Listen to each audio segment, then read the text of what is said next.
Duterte! Duterte! Duterte!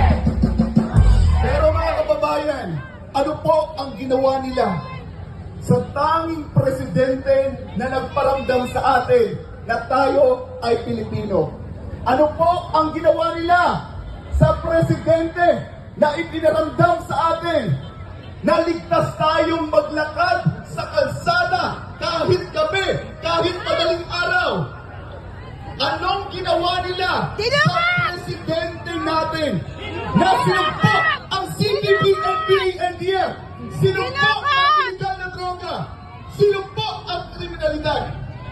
Sabi ni Vice President Sara Duterte, kidnapping ang ginawa nila kay Tatay Digong. Kaya nung panahon na si Tatay Digong ay tumayo para sa bawat isa sa atin,